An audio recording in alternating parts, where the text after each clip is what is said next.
बिस्मिल्लाहिर्रहमानिर्रहीम। अस्सलामुअलैकुम दोस्तों, उम्मीद करती हूँ कि आप खैरियत से होंगे। Welcome back my YouTube channel amazing recipe. आज मैं आपके लिए बहुत ही खुशबूदार, क्रिस्पी और बहुत ही अंदर से सॉफ्ट स्नैक्स लेकर आई हूँ। इसको आप मिनटों में तैयार कर सकते हैं। बहुत ही कम चीज़ों से ये तैयार हो जाता है और इतना यकीन करिए खूबसूरत लगता है ना। मतलब जब आप ये गेस्ट को सर्व करेंगे ना, इन्हें एक दफ़ा मज़ा आ जाएगा और वो इसकी रेसिपी आपसे जरूर पूछेंगे। चले जी, बिस्मिल्लाहिर्रहमानिर्रहीम। रेसिपी शुरू करने से पहले अगर आप मेरे चैनल पर नए हैं तो आपसे रिक्वेस्ट है, मेरे चैनल को जरूर सब्सक्राइब कर लीजिए और वीडियो पसंद आए लाइक भी कीजिएगा, शेयर भी कीजिएगा। और तो यहाँ पे बहुत सारे टिप्स एंड ट्रिक्स होते हैं जो आपसे शेयर करने होते हैं। देखिए, आलू मेरे पास टाइम कम था, मैंने आलूओं को इस तरह से काट के बॉईल किया। इससे मेरा बहुत सारा टाइम बच गया। ठीक है, उसके बाद इसको आपने मैश कैसे करना है, एक एक पीस डाल के मैश करेंगे तो बहुत ही जल्दी हो जाता है, मतलब मिनटों के अंदर। ठीक है, तो यहाँ पे हमने हाफ केजी आलू लिए थे। अब इसके अंदर ब्रीक चॉप्ड एक बड़े साइज का प्याज ऐड करेंगे। इसको आपने बिल्कुल ब्रीक चॉप करना है। हरी मिर्चें भी इस तरह से बिल्कुल ब्रीक चॉप हैं, 3 से 4 जो तेज वाली होती हैं। साथ ही 1.5 सारा इसमें हम हरा धनिया ऐड कर देंगे। इसको भी मैंने ब्रीक ही काटा था। इससे जो है ओवरऑल एक नफासत सी आ जाती है रेसिपी में। अब हम इसमें ऐड करनी है कसूरी मेथी। ठीक है, 1 टेबल स्पून अच्छे से हाथों से मसल कर,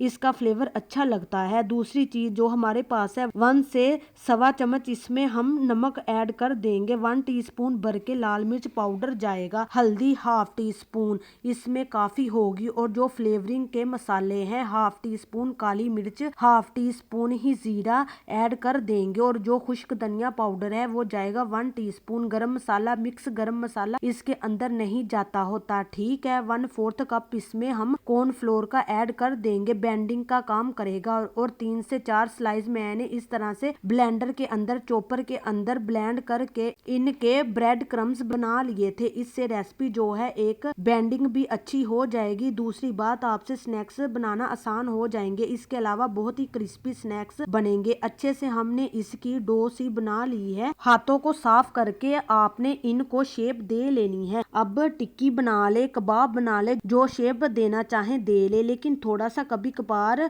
हमें यूनिक काम करना चाहिए। तो मैंने इसको ट्राइएंगल शेप यानी मसलस की शेप जो होती है 3 कोनों वाली, वो दूंगी। सेकंड, इसके अंदर ये काम होता है, बिल्कुल मुश्किल नहीं। फौरन से किचन में जाएं और फौरन से ये चीजें तैयार कर लें। इसको आपने फ्राई कैसे करना है, लेकिन इससे पहले अभी तक आपने मेरे चैनल को सब्सक्राइब नहीं किया तो जनाब चैनल को सब्सक्राइब कर लीजिए। और वीडियो पसंद आए तो लाइक भी कीजिएगा, शेयर भी कीजिएगा। और चूंकि ये स्नैक्स अंदर से फुली डन है, आलू सारे डन है, तो आपने जस्ट क्या करना है, इनको क्रिस्पी करना है। ऊपर से हाई फ्लेम के ऊपर आपने इनको फ्राई कर लेंगे, जिससे क्या होगा, शानदार ऊपर क्रिस्प आ जाएगा और आपको मतलब ज्यादा कोई पकाने की जरूरत नहीं है। इसके अंदर डिफरेंट फ्राइंग जो स्नैक्स होते हैं ना, इनका प्रोसेस डिफरेंट होता है। तो मैंने हर रेसिपी में बताती हूँ कि आपने कैसे फ्राई करना है। ठीक है, हाई फ्लेम के ऊपर आपने इनको कर लेना है गोल्डन। और आपने इस तरह से जब कलर आ जाए तब आपने निकाल लेना है। चले जी, बिस्मिल्लाहिर्रहमानिर्रहीम। मेरे प्यारे दोस्तों, आपके लिए शानदार हमारे स्नैक्स हैं, पोटैटो स्नैक्स हैं। Easy potato snacks 10 minute